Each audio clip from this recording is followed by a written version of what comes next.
Garden Manual, but giving his eighth speech in the Competent Communicator Manual, we have Steve Brown. The title of his speech is Four Agreements. Four Agreements.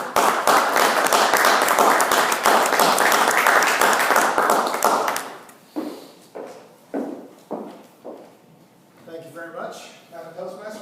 I don't mean yes as always. Good evening, everyone. It's a good thing that George didn't ask me for table topics, and the reason is you would have said, hey, what's your favorite book of this year? Well, we're looking at it right here.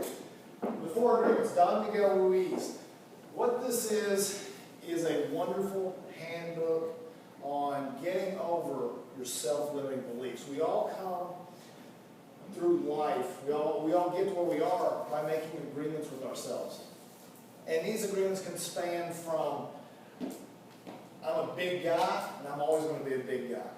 Or it's going to be an agreement of, I can't do that because I'm too short. Or I can't do this because my family's not the right group. Mom told me once that I couldn't do that, so I can't. You've made an agreement with yourself. Or maybe you got yelled at when you were a kid by some stranger that had nothing to do with you, but you made an agreement that would limit you. Now, thankfully, these agreements go both ways. Sometimes they can limit you, sometimes they can boost you up, and they can make you more powerful because they give you that confidence. Now, what we've got are four, as the title says, four agreements. The first one is be impeccable with your word.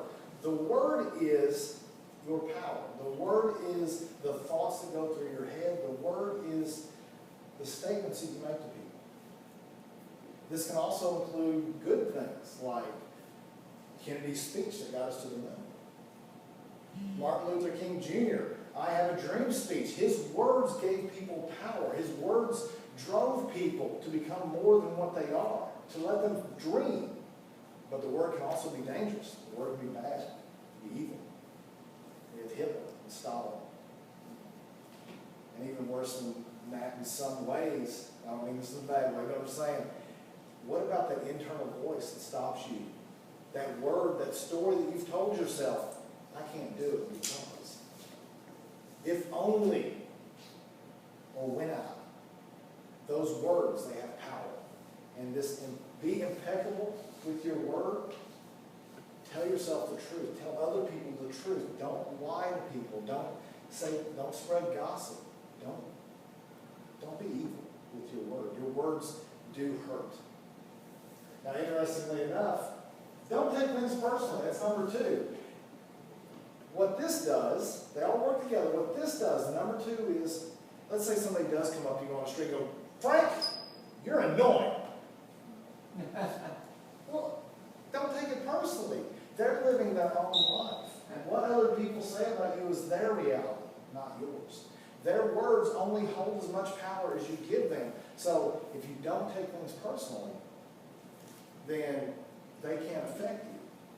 Because it's their reality, it's their opinion. Their opinion does not have to become your reality. And, of course, with don't take things personally, the book goes into something that I really had a tough time with. And I understand it, though. If somebody comes up and says, George, you are wonderful, that's great. That boosts your confidence. However, you still have to have reality. You still have to know, what are the limits that I personally have to go over? What are the, again, somebody else's opinions don't always have to be a reality. It is good that they talk good about you, but does it change the facts of the way you're living? Does it change, again, those self-limiting beliefs that are going through our lives? So, again, don't take things personally.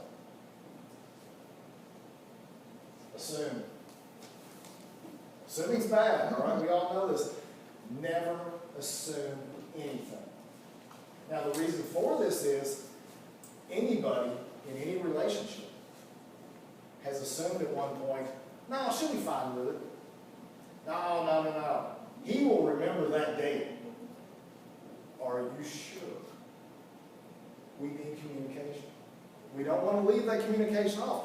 Communication, the asking of questions, the talking to each other, will stop this assumption.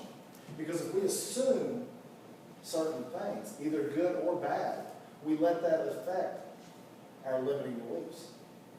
And if we get our hopes up because we've assumed something wonderful, and it's going to be great because these people did these things, because you're assuming that they know about it, and then they don't, you get upset.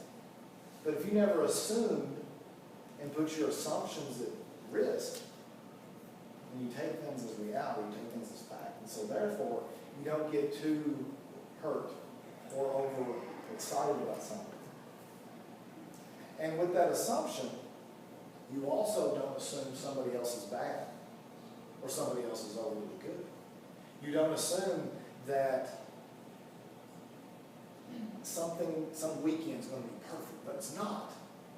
And then you're sad. No, if you didn't assume it, if you live it in the moment, as now as it happens, you let those self-limiting beliefs not grab hold like they should, because you're not assuming the way somebody acts, or the way the day will be, or some function that's happening. Number 4, and this is always important, because as the 3 work together, this is what should happen. Always do your best. Now, obviously, your best changes throughout the day. It can change throughout the week, and it can change throughout the month. If I'm running 102-degree temperature and I feel really bad and the flu's hitting me hard, my best is going to be pretty low. But I'm still going to do my best. I'm always going to be impeccable in my word. I'm going to be thinking of motivated thoughts. I'm going to not assume all the time. They all work together. So, number 4, always do your best. And to reiterate, be impeccable with your word. Your words can cause good and bad to happen. Hopefully they always cause good, but you also don't want to be the one that hurts other people. Number 2, don't take anything personally. Other people's opinion does not have become your reality. Again, what they believe and what you believe do not have to coincide, because they're living their life, you're living yours. And so therefore, don't let other people hurt. Don't make assumptions. Ask questions. Talk to the people you love. Let them know what's going on, and you'll understand what they're doing. And again, always do your best. Hopefully, all of us here, we show up, we do our best. We excel at what we do, and we try hard. Ladies and gentlemen, it has been very good to speak with you again. Madam Toastmaster.